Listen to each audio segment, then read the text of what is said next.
Are you struggling to keep up in bloodstrike? Do your movements feel sluggish and your aim just isn't landing? If you're constantly losing gunfights and feel like you're playing as a bot, chances are you're using the wrong settings and it's sabotaging your gameplay. But don't worry, because today, I, SPAT, am here to help you fix that.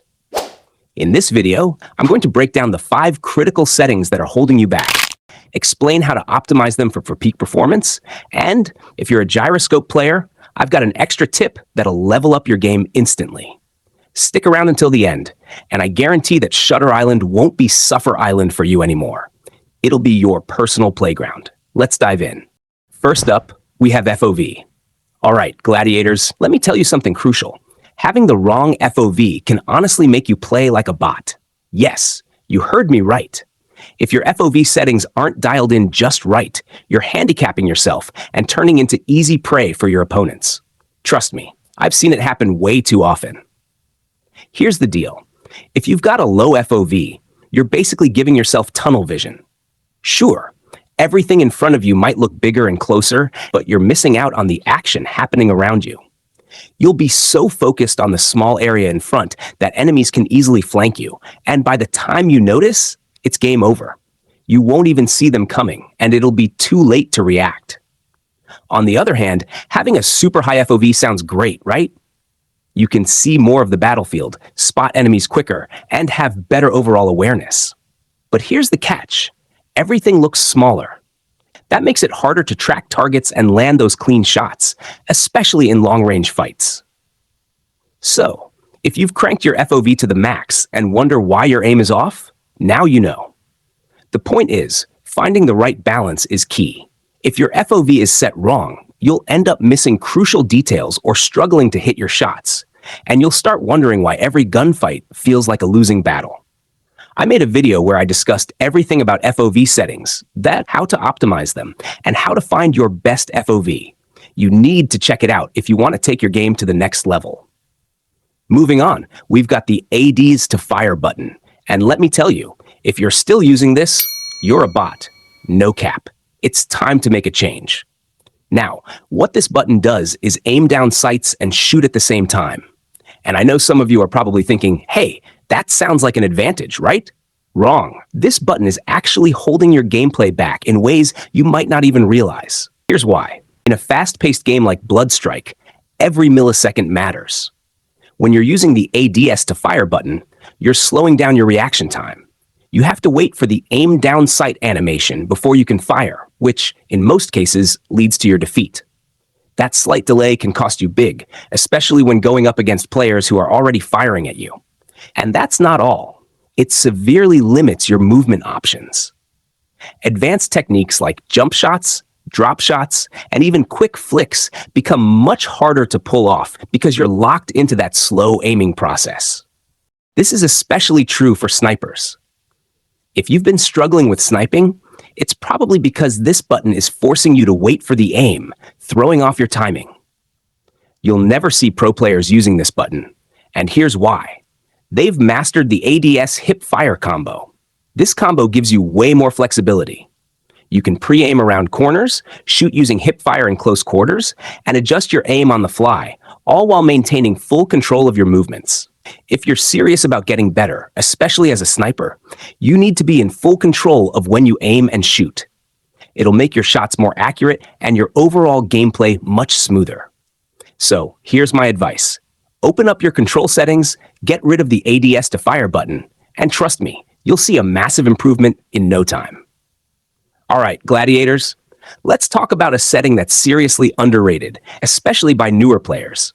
The quick weapon switch button. A lot of you might have this setting turned off in your HUD, and honestly, that's hurting your gameplay more than you know. Here's why. The quick weapon switch button allows you to instantly switch between your secondary and primary weapons without having to fumble with the weapon wheel or manually swap.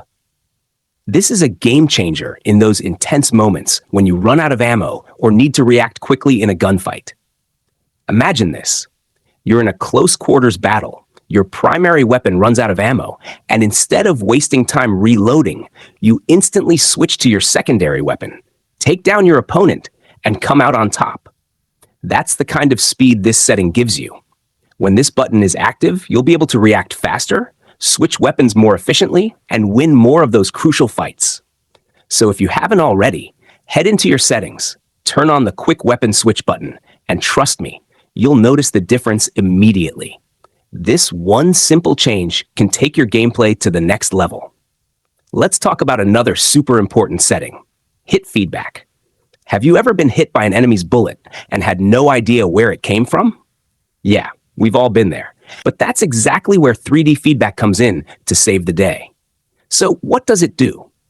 3D feedback allows you to pinpoint not just the direction of the enemy, but their vertical position as well. This means you can quickly figure out if someone's shooting at you from above, below, or straight ahead, which gives you a huge advantage in reacting faster and making smarter moves, better than the 2D option. This is especially crucial in bloodstrike, where enemies love to position themselves on top of buildings, towers, or elevated structures. If you're only relying on your horizontal view or just your headphones, it's often tough to determine whether an enemy is above or below you. And trust me, knowing that difference can be the line between life and death in a gunfight. So, if you want to stop getting ambushed by enemies from above, enable 3D feedback and watch how much quicker you start reacting in those intense situations. Here's another setting that might not be on your radar, but trust me, it makes a huge difference, your Minimap zoom.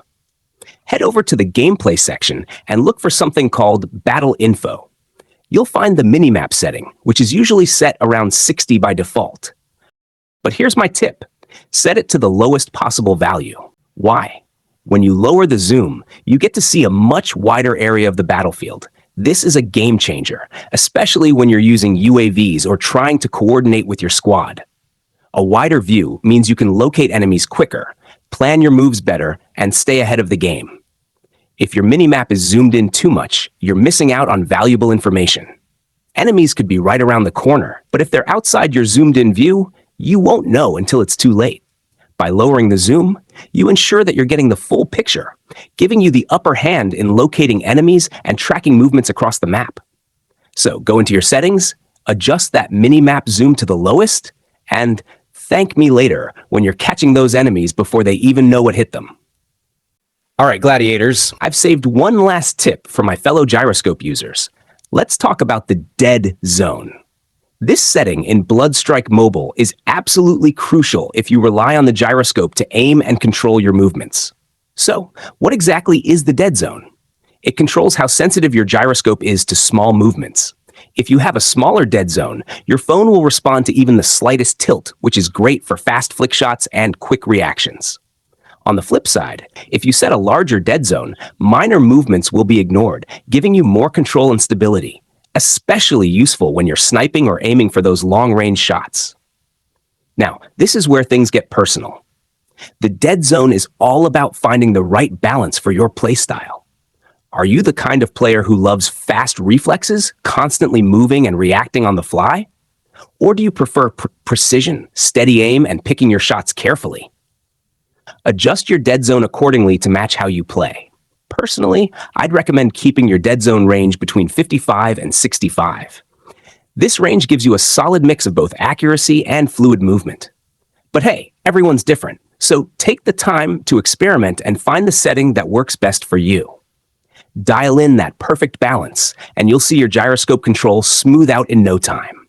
So, head into your settings, tweak that dead zone, and let me know how it works out for you in the comments. If you're struggling with movement, check out this video here. I dive deep into how to improve your movement in Bloodstrike. I'm MDG SPAT. Stay legendary.